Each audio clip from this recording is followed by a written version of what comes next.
I have one that I would like to ask about the work that Abraham does through Esther with clients when Esther took clients, from what I heard in lectures before. You mean private consultations? Private consultations.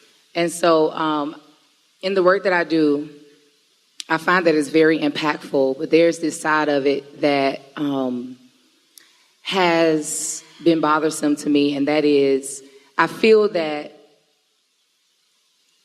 I'm extremely inspirational, and so when people come into the vortex of everything that I do, they feel like just so inspired, and then they go for it. If they're in the vicinity, yes, they yes, do. yes. But you can't drag them there.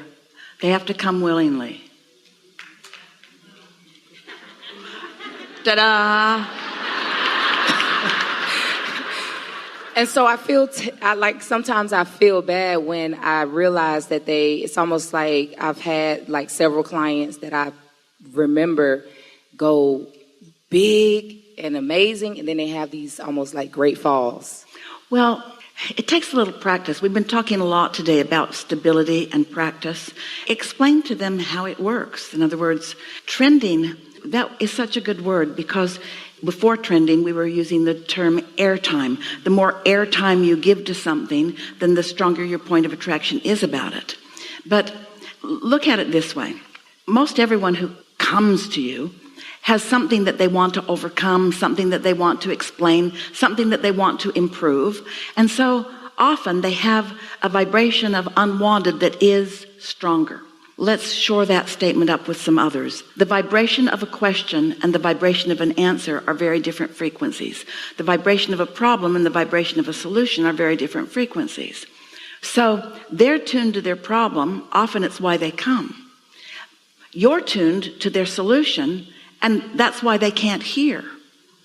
So if someone is really strong in wanting, it's what we've demonstrated to some degree here today.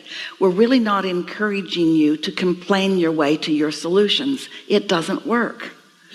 Wait until you feel better and then move toward it. Because the harder you work when you feel like you're up against something, the more you practice the vibration of pushing hard, the more you practice the vibration of efforting. We're talking about your clients. And you don't make any headway. And it's not your job or ours. It's not even possible for somebody else to make up the difference, you see.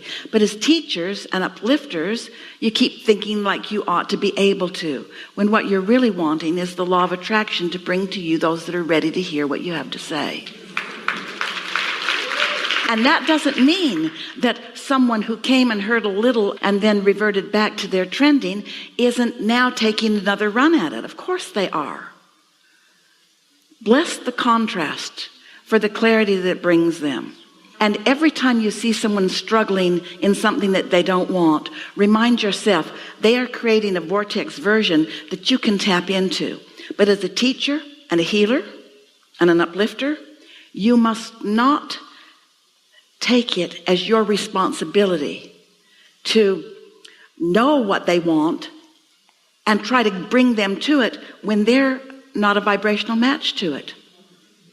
In other words, don't try to defy the law of attraction. Here's something else we really want you to hear. Every one of them has an inner being, and every one of their inner being knows what they want and how to get it, what the path of least resistance is. If their inner being can't pull the strings and make it happen, then why are you putting yourself in the position of needing to do that?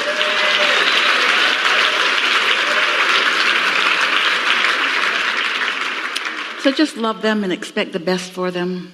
Look for the positive aspects in them and tend to how you feel by reaching for the thoughts that feel better to you. Yep. Thank you. Yeah. Yeah.